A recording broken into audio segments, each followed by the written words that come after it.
Welcome to This Week in BJJ, the world's first and only live jiu-jitsu show.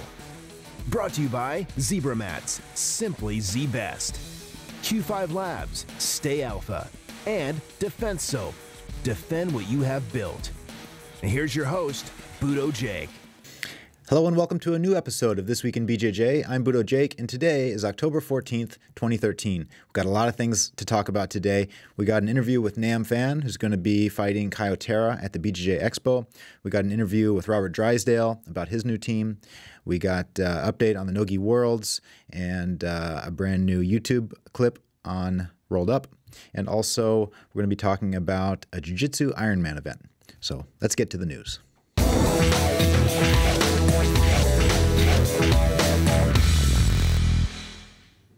So all of you know that jiu-jitsu is spreading worldwide, but who knew it was even spreading to the animal kingdom? This was a clip that came out recently about two kangaroos. Let's take a look.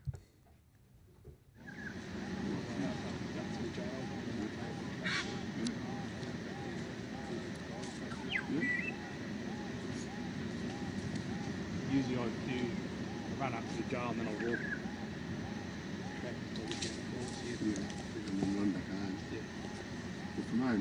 Ooh.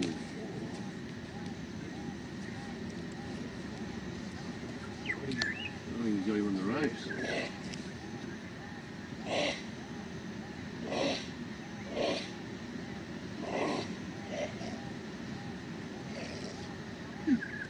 He's killing him.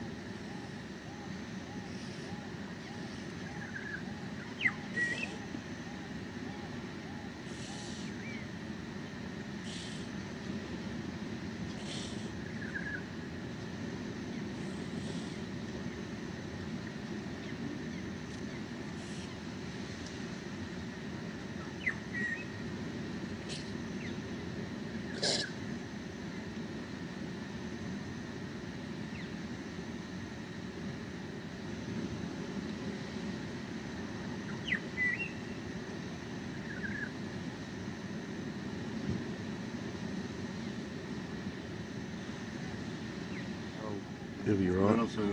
Run over like 18 World semi-trailers and they have a little bit of a look about and get up. So speaking of amazing fights, there is an event coming up on November 9th and 10th, the BJJ Expo, and there's going to be some amazing matches taking place at this event. Some of you, if you're local, will be able to go live, and if you do attend live, I have a 25% off coupon for you. Just enter Budo Videos in the coupon field when you go to worldjiu-jitsu.expo.com. But if you're going to be watching online, we're going to be doing an amazing live broadcast on Saturday and Sunday. This is going to be a two-day, full-day broadcast on each day. Let me tell you some of the things you're going to see. There's going to be super fights on Saturday and on Sunday. Here's the matches that are already confirmed for Saturday. We got Kyotera versus Phan. We're going to be talking to Nam in just a few minutes. Romulo Bahal versus Leandro Lo. Rafael Lovato. His opponent hasn't been named yet. Samuel Braga versus Joao Miao, which is going to be an amazing berimbolo battle. We got Efren Escudero versus Philippe Nover, and that's all on Saturday. On Sunday, we have Gracie fighting. His opponent hasn't been named yet. Paulo Miao versus John Fitch. Roberto Cyborg versus Dean Lister. Lucas Leitch versus Keenan Cornelius. Bruno Malfacini versus Jeff Glover. And there might even be some more matches coming up. So the thing that's amazing about this event is these matches, many of them are ones that would never happen at an IBJJF event. We got some MMA guys that just don't compete at jiu-jitsu tournaments, and some guys who are in different weight classes that don't do the absolute divisions. So it's going to be some nice matchups there. There's also going to be some free seminars on Saturday and Sunday. This is if you're attending live. Some of the guys they're going to be teaching include Kyotera, Carlos Condit, Lyoto Machida, Roger Gracie, Hiron and Henner Gracie, Horion Gracie, Mendez Brothers, Braulio Estima, Andre Galvao, Tanquinho, Dracolino, Rafael Natal, Ricardo Laborio. And so that's all the seminars. There's also going to be an award show that Henzo and I are going to host. And there's also going to be a Grand Prix tournament in addition to the super fights. So there's going to be 16 brown belts and 16 black belts each in a tournament. That will also be broadcast. And there's also an open tournament for any of you local competitors that want to open. Anybody that want to compete, anybody can join that one. So tons of things going on. Stay tuned to the show. We'll be giving you more updates as we get closer to that. But again, that's going to be November 9th and 10th live broadcast on BudoVideos.com. But before that, we got the Nogi Worlds. That's going to be on November 2nd and 3rd. You can check the latest updates on IBJJF.com. You can see who's signed up. That's going to be a great 2-day event, and we'll be doing the live broadcast on IBJJF TV. Now, here's an interesting event. On November 17th, the Northwest Submission Challenge is going to be having an event. They do a great jiu-jitsu tournament up there for kids called the Budo Kids Cup. But this one is called the Jiu Jitsu Ironman. And the way it works is there's going to be 5 contenders. They're either black belts or brown belts. And these guys are going to fight as many lower belts as they can. There's the pools of challengers are going to be grouped by skill level. So first, the black belt or the brown belt is going to fight other brown belts. After they're going to submit each guy, hopefully, and after they get submitted 3 times, then they'll start fighting purple belts. After they get submitted a few times by purple belts, then they'll fight blue belts, and finally white belts. After they're submitted by a white belt, then it'll be over. So of course, you know, you wouldn't expect a black belt to be submitted by a white belt, but after hours and hours of jiu-jitsu, you're going to get tired, and it could happen. So it's going to be interesting to see how long these guys can last, and to be called themselves the official Jiu-Jitsu Ironman. For more information, go to northwestsubmissionchallenge.com. If you want to become a challenger to fight some of the brown and black belts, they're requesting a $10 donation. Once again, northwestsubmissionchallenge.com. It's nice to see something unique in the jiu-jitsu competition scene. So one question I get all the time is, when are we going to get another episode of Rolled Up? Well, that time is only days away. The next episode was filmed in Panama. We had a great time training and filming with Paulo Castro, who's one of the earliest Carlos Gracie Jr. black belts. He has a Gracie Baja school down there. And let's take a look at the clip. De Panama, American, allí por vida. A don Cupeña,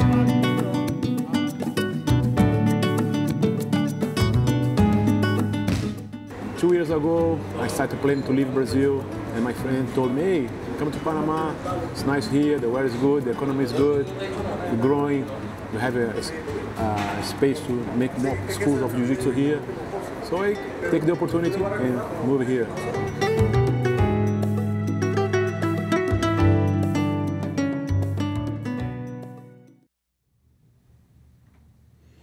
It's not often that we see the creation of a new jiu-jitsu team, but it just happened.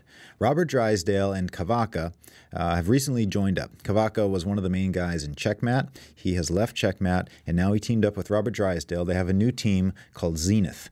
And so I wanted to get on the phone with Robert and talk about it and see what his plans were with this new team. So I did that, and here's the interview. So recently I heard that you started a new jiu-jitsu association along with Kavaka called Team Zenith. Tell me about that. Well, I mean, the idea first came about, I think, early this year. Kavaka approached me, and we're talking about maybe leaving Checkmat. And I mean, regardless of what Kavaka was going to do, I was already thinking about changing the name Drive for Jiu-Jitsu to a neutral name for a number of different reasons. And when he approached me, I kind of liked the idea. I have a great relationship with everyone at Checkmat. You know, like Leo, I can consider to be my instructor. He gave me my black belt. I have a great, like, Luca's like a brother to me, like, so is Kavaka. So I have a great relationship with those guys. And when Brazil with big teams, I want to work on my own, because I just didn't want to deal with the team drama. You know, I kind of had it with the whole jiu-jitsu politics and team drama. And as Drive with Jiu-Jitsu grew, you know, it got harder and harder to be everywhere at the same time. And, you know, I got very busy. I have my fight career. I run a gym. I corner professional fighters. I have the seminars. I have 2 daughters. So it's, you know, I got a little, you know, too busy there for a second. So when Kavaka approached me, I liked the idea. We put the idea on hold for a few months, and he approached me again about a month or 2 ago and said, Rob, want to go through with it? And the timing was right. You know, I really wanted a neutral name. I think it would be better. I think that Drives with Jiu-Jitsu will still exist. You know, I think that I built a lot in a very short period of time, and I want to keep it like that. But, you know, I think that fighting under a bigger umbrella will be better for everyone overall. It's going to take some of the heat off of me. And, you know, I'm looking forward to working with Kavaka, man. We have a lot in common. You know, we have a similar vision of what a jiu-jitsu team should be like, and so I think that there's a lot of potential there, no doubt. You mentioned the team drama. What did you see when you were a part of other jiu-jitsu organizations that you didn't like? I mean, there's, you know, in Brazil they say, you know, too many chiefs, not enough Indians. You know, it was something to that extent, you know, and I think that was part of the problem. Too many, you know, it was difficult to get. Here's a problem with any big jiu-jitsu team, right? So if you get a bunch of people together, it's easy to form a jiu-jitsu team, but everyone has their own agendas. They have their own ideas, their own beliefs, their own ideas how a team should be run, and they're not always on the same page, right? So that causes a lot of friction. It's much easier to start a team from ground up, because you can like set the rules, and once the rules are there, it's a lot easier for everyone to just go with the rules, right? But changing the rules when people are already used to different methods is very difficult. It causes a lot of friction, and that's kind of what happened with Braza. And I guess, I mean, I can't speak for Czech, I've never been part of it, although I have a great relationship with those guys. But I think that's to some extent that's what went on. And me and Cavaco starting afresh, you know, like I think that we'll be able to set the rules from the beginning, and like this is what the team is like. These are the rules, take it or leave it. This is how we work. And I think it's easy. Once the rules are in place, everything works better. You know, we really model ourselves out of, I mean, to me, it's a sort of inspiration is, you know, Gracie and Alliance and some of the biggest teams. You know, they think they accomplish not only a lot on the technical level, which to us will always be the priority, but they manage to become highly organized and grow, you know, with good jiu-jitsu at the same time. You know, that would be ideal. You know, our model is not, it's all business. You know, I don't believe in that. It's all about jiu-jitsu. That's why we started like that. But, you know, there's more to it than just jiu-jitsu. You know, and that's what me and Kavak are. Any idea how many affiliate schools and how many students you guys are going to start off with? Well, I have around between Europe, Australia, Brazil, North America, 45 affiliates. More or less, I got to count now. We got some new ones, so maybe close to 50 now. Kavaka, between, you know, he's got a few in Europe. I think he's got some in the US. I'm not sure. He's got a number in Brazil. He's got a lot in Brazil. I think that most of Checkmat, if I'm not mistaken, but I wouldn't know for sure. But I think from his estimate, over 100 affiliates, and that's just him alone. So together, we should have around 150. So Robert, guys leave teams all the time. Obviously, you want your students to stay with you. How will you instill loyalty in your students? You know, someone told me this once. I don't know if it's an apocryphal story or not. I don't know how there's to it, but they asked Carlinhos Gracie Carlinhos Gracie Jr. that question, right? And I mean, his team's been off since 1972, if I'm not mistaken. He has like a number of people under him. He runs a very tight ship, you know. So he's the one you really want to ask the question to. And someone did ask him the question, and he said, the secret is to be on the mats with the guys every day, you know. And I think that says a lot. It really is that simple. You just got to keep being the teacher that you've always been. That being said, a lot of the affiliates are overseas. I can't see my Australian affiliates, you know, every day, obviously. So I try to stay in touch with the text messages, emails. I go out there once a year. They come out here once, some of them twice a year. So, you know, we manage to keep a relationship, and I just do my best to be reasonable. I try not to be I mean, at least when I was, you know, I try not to be too much of an authoritarian. I try to be, you know, listen to people, listen to their opinions, take into consideration. If a lot of people are saying the same thing, you know, and that contradicts what you're saying, there's a chance they're right and you're wrong. You know, you just have to admit that, and you have to make the changes accordingly. And try not to let your ego get in the way. I think that's one thing that stops people from behaving reasonably. That's what I try to do. I try to run the association. You know, Drive Jiu-Jitsu was run as democratically as possible. Like, my friends were constantly giving me input, giving me their opinions and what they thought, what we should do. And I listen. You know, like I don't want to be that guy that's kind of cutthroat. It's my way or the highway. I believe that. I believe in being diplomatic, and you know, if there's a problem, we can sit down and figure out a solution to the problem. Will the Nogi Worlds be the first place that your team makes an impact?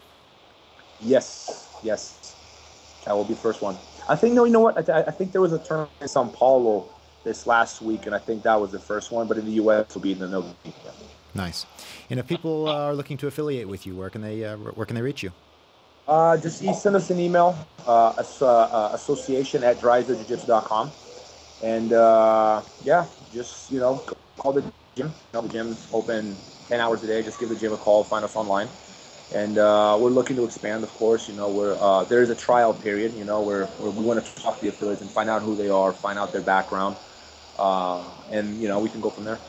Nice. Great talking to you, Robert, and best of luck with Team Zenith. Awesome. Thanks.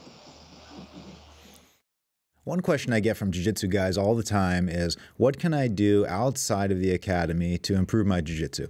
And my answer is generally, if anything you can do to improve your cardio, your strength, or your balance is going to help. And there's one tool that's going to do two of those things very well, and that is a Kaizen Kettlebell. They are great for increasing your strength and also your balance. A kettlebell is a lot of weight, usually on one side of your body, so you have to balance yourself. And we move a lot of these things on BudoVideos.com. And again, that's the first thing I recommend people get if they're looking for some kind of strength training alternative outside of the academy. Kaizen Kettlebells, available on BudoVideos.com. All right, it's that time of the show where we talk about the black belts that have got promoted recently. If you or someone you know got promoted, please email a high-res picture of their promotion to twibjj@BudoVideos.com. Let's take a look at the newest promotions.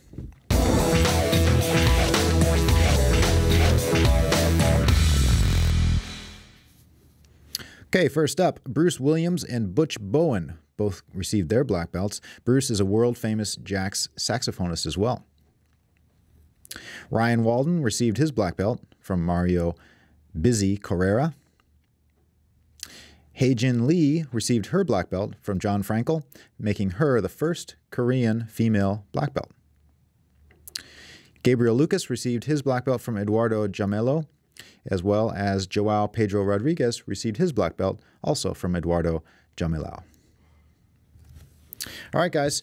That's it for the news. We're going to come right back with an interview with MMA fighter and Jiu-Jitsu black belt, Nam Phan. This is your train station, your canvas, your metronome, your cable bridge, the steel threads of your past suspending the blueprints of your future. Your courtroom bench. You pass sentences to all those that accept mediocrity. You traverse the road less traveled. Every win, a friendly hitchhiker. Every loss, an unwanted stowaway. Your country. Defend what you have built.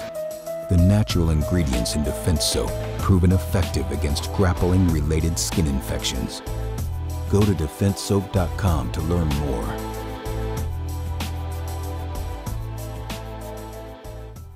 Zebra Mats, the official mat sponsor of the world's greatest jiu-jitsu tournaments. The International Brazilian Jiu-Jitsu Federation, Abu Dhabi Combat Club, and UAE Jiu-Jitsu trust in Zebra Mats for unparalleled safety, performance, and durability. For more information, please visit ZebraMats.com. Zebra Mats, simply the best.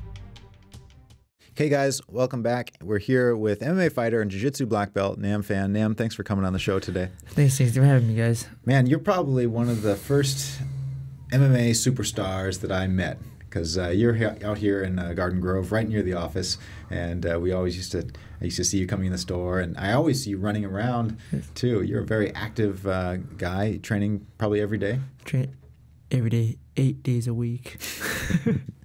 Let's go back and talk about the beginning of your training. Jiu-Jitsu wasn't the first thing you did, right? Before Jiu-Jitsu, it was karate, and after that, I did wrestling Jiu-Jitsu about the same time. Mm-hmm. And when I met you in the academy, you came down to Gracie, Baja. You never really joined, but you were there a few times at the old Lake Forest Academy. How much training in the gi did you do? Oh, well, back then, I started Jiu-Jitsu in 2000, so there's only gi schools, and I was with Frankie Camargo, Frankie Camargo, Carson Gracie. Now is Troy Ackers, OC Orange County, Carson Gracie. I was training with him for 5 years, and then I trained with Marcel Fitosa. Me and Frank had a falling out, and Fitosa gave me my purple belt. And then from there, I started training with Jeremy Williams and Rick Estrada. Got my brown belt, black belt from them. Nice. And you took off in MMA, and you've been going full on in the MMA scene since. You competed not only in the U.S. but also in Japan. And I'm a big fan of Japanese MMA, and I want to know, how did you feel? What was the difference between competing in Japan and in the U.S.? Oh man, I don't know. I just felt really for me, it felt really at home. You know, I felt like, man, I was a kid growing up in MMA and Jiu Jitsu. Like that, I gotta fight. That's the place to go if you want to fight MMA. You know, and you know, Pride came from there. You know, K1, Dream. You know, all my childhood heroes came from Japan. So it was always my dream to come there. And so it was like, it was very, you know, breathtaking to actually get my chance to actually fight in front of that crowd. When you came back, it wasn't too long after that, in 2010, when you got on the Ultimate Fighter show and the GSP versus Koscheck season. How was your experience there? You know, it has up and downs, but I mean, for the most part, I think it was a very positive experience. You know, I got a lot of positive feedback from that show. You know, and I think because of that show, you know, I got my name out there, and you know, I'm more popular in the mixed martial art community because of that show. Mm-hmm. I think a lot of people watching wonder like how much of that show is scripted and how much is real.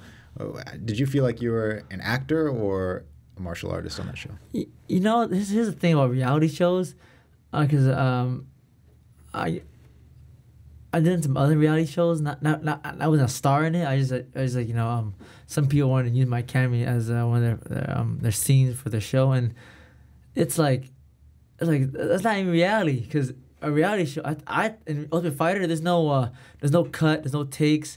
It's just they film us whatever we're doing. And like the thing is, we have no phones, we have no TV, there's no computers, we can't read, there's no books, so we're bored out of our minds. There's a lot of alcohol, and so you get bored, you get depressed, you drink alcohol, you miss your family, you start going crazy. So it's reality TV, but these other shows, you know, if they mess up a line, like, oh, cut, retake, take 2, take 3, like, this ain't reality, this is fake, you know? And so, Ultimate Fighter, if these guys get pissed at each other or they get in fights, they really got pissed at each other, they really got in a fight. Yeah. Did you feel like they were pushing you in the direction to have these fights in the house, like providing the alcohol, maybe providing breakable items around the house? You know, I didn't feel that at all, because I didn't drink at all, and I didn't get into any trouble. It's just that I think, you know, people just themselves just drove themselves crazy. I think kind of like more of a self-mental breakdown, and like people just lost control. You know, after they lose, no more motivation. They just want to get mischievous, you know. Mm-hmm. Now, every week on the show we have people who send emails in, and there's one that I'd like to read to you right now. This one came in from Ryan K. He says, I'm 15 years old and I just started BJJ. My dream is to one day be in the UFC. My coach tells me to learn the gi, but I feel like I'm wasting my time. What do you think? I think you're right. Well, I mean, this is what, for me, jiu-jitsu, I'm a real big fan. I'm real Helio Gracie and Carlson Gracie. When I first started jiu-jitsu, it's because I just wanted to learn jiu-jitsu. Now it's like, oh, the gi versus the no gi. Oh, what's better, gi or no gi? Like, it's not even about, for me, it's not even about that. It's like, it's about the jiu-jitsu, you know? You know, whatever, it's like whatever works. Or Royce Gracie, when he fought in the UFC, it's not about, he was trying to prove that gi jiu-jitsu was great. He's just trying to prove that jiu-jitsu is great. And that is the point. It's not about the rivalry between gi and no gi jiu-jitsu. And I still believe that to this day. You know, Helio Gracie, Kaizen Gracie, it's all about, you know, for me, self-defense, the fight jiu-jitsu brings. And like, I think now, jiu-jitsu, you know, it's a martial art. You know, yes, it's a martial art. Now jiu-jitsu has become so sport. Now it's going backwards in martial arts. It's like, it's so sport, like, there's a thing I read online, like some jiu-jitsu black belt got in a confrontation on the street with some nobody and got jacked up. Like, that's impossible. Like, how can that happen? A black belt? Like some stuff like turtle guard, upside down guard, some of these things that are just purely sport jiu-jitsu. It's so sport that a black belt can't even defend himself against a regular person anymore. Like, come on, you know. It's, first of all, jiu-jitsu, you gotta have self-defense. You know, you gotta know how to defend yourself, and it's gotta be legit. And then I think sport later. I think, for me, what I thought it was Helio Gracie, Kaizen Gracie. Back then, jiu-jitsu it was their jiu-jitsu fighters. They were not jiu-jitsu players. You know, so if a jiu-jitsu is Jiu-Jitsu is the ultimate art. So if two Jiu-Jitsu guys fought, it's like the two ultimate guys fighting. So there's no need to strike. It's like two perfect guys trying to fight each other. So they didn't strike. So okay, let's add some points. So if no more draws. You get mounted, 4 points. It's worth a lot. Pass the guard. Let's say it's worth this much. You take the guy down. It's worth that much. Now you have a winner. And now it's just some goal for me. Now it's like the sport jiu-jitsu has gone so backwards in time. You know, it kind of upsets me. It's not about the fight anymore.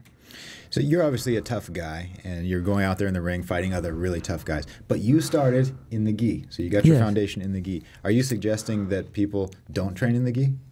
Even if they do want to become an MMA guy? No, okay. If you want to do jiu-jitsu, okay, if you want to get the gi, then you should train gi. But if you want to train jiu-jitsu to get your MMA prepare for MMA, you need to train what's appropriate. I don't suggest you train gi jiu-jitsu to get ready for MMA.